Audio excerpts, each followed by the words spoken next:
Hello, this is Glenn from BarbosaFX Studios, and we're going to talk about a Premiere Pro's organization style in the folders and inside Premiere Pro itself. So let's get started so I can tell you how to be more organized. So when it comes to projects, let's talk about first this part, which is the foundation, which is the Windows Explorer, or if you're on a Mac, it should work the same way. And so what I do here for each project, especially for video projects, is I pretty much set everything up like this. As you can see, 01, 02, 03, 04. And I intentionally do this with the numbers because that's the first one I want to see, 02, 03. They organize it by the name. So each number is going to be the first thing I want to see, the second and third, and so forth and so forth. But pretty much this is pretty much the breakdown. So this is what I have: raw footage, assets, audio, After Effects, and final footage, and then Premiere Pro. So let's start with the first one, which is going to be raw footage. And what I have for raw footage I have here is called the assets from the client. So sometimes these assets are going to be from the client themselves, the stock footage. So maybe I download stuff from stock footage. FX footage, which is separate, meaning like these are either the background's kind of transparent or some visual effects, some weird cool visual effects, so that's where I put that. And then I also have a YouTube, so I usually download things from YouTube, could be any types of things from YouTube, so that's where I put it there. My own camera, so usually I have a camera here, but sometimes I don't have anything right now with the type of cameras, but I would put, for example, I would put let's say, for example, I would set myself up and say Sony A6500 is the one that I have now. So that's what I put. I put the A6500 and so forth to become very, very organized. So that's what I would do. So stepping back here now is we have behind the scenes footage. So sometimes I have behind the scenes footage, and then I have some B-roll as well. So each one has its own independent folder. And then we'll go back here and we'll go to assets, and then assets, right? Assets are going to be fonts. So any type of fonts that I use within the project, logos that I need to include within the project, pictures, PSD. PSD stands for any Photoshop files, and then thumbnails, which is at the end. And so pretty much fonts, logos. I think this one has a folder within folders. So if we look a little closer, we have screenshots, we have internet images, we got raw images, and we got edited images.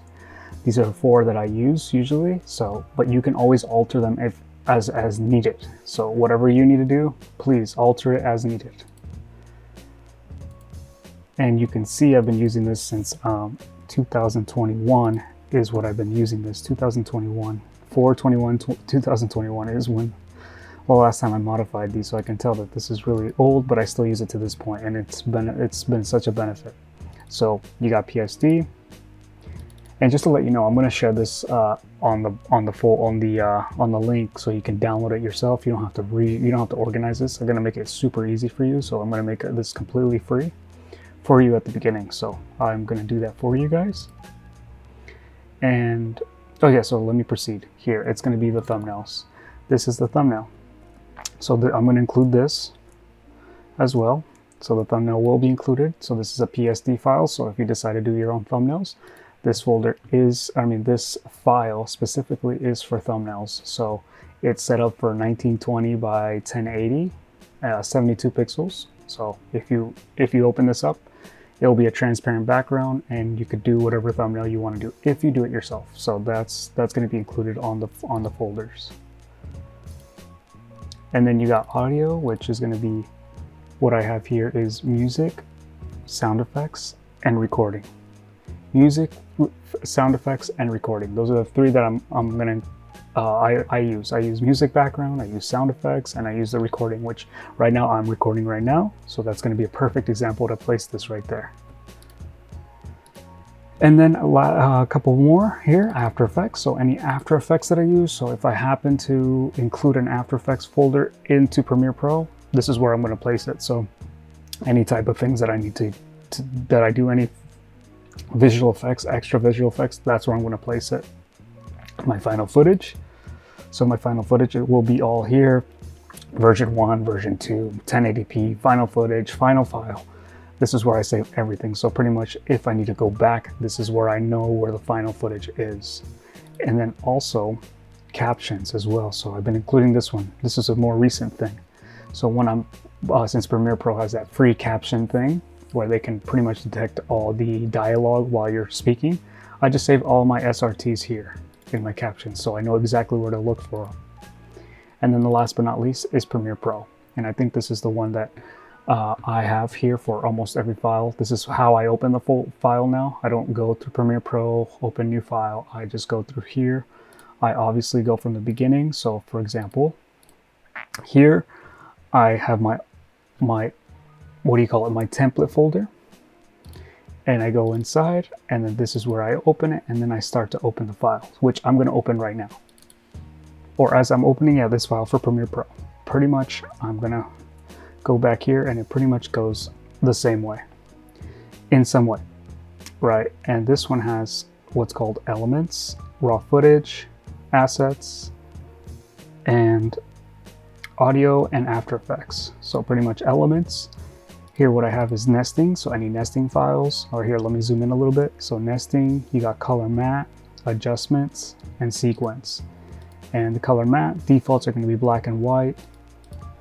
Adjustments, just color grading, so there's nothing special about this one yet. I didn't add any effects, which I think I should have. No, I can't. I have to drag it into the folder. And then right here is a sequence. So pretty much I got client project, which is at 16:9, which is the regular format for YouTube. And then you got social media, which is the vertical way. So these are going to be included into these folders. And then you got raw footage, and pretty much it's all the same thing. It's pretty much the same thing from the Windows folder. Everything's going to match up. I'm going to try to match everything up as much as possible. So as long as it's matched up, we're good to go. So everything will be exactly how it is, 1, 0 through 6, and so forth. You got assets, fonts, pictures, PSD, thumbnails, and then so forth. Music, sound effects, recording, and then After Effects files that I need to place.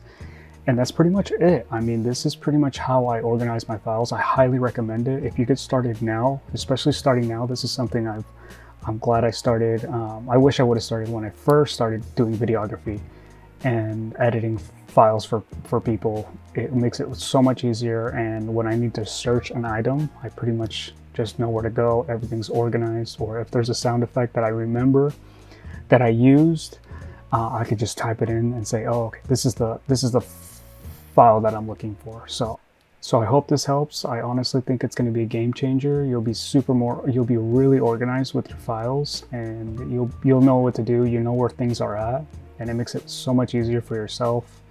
And I honestly believe if you're organized here, you're going to be super organized shooting your films and your video projects way better. So hope this helps, and I'm glad you watched to the end. So thank you for watching. I appreciate it.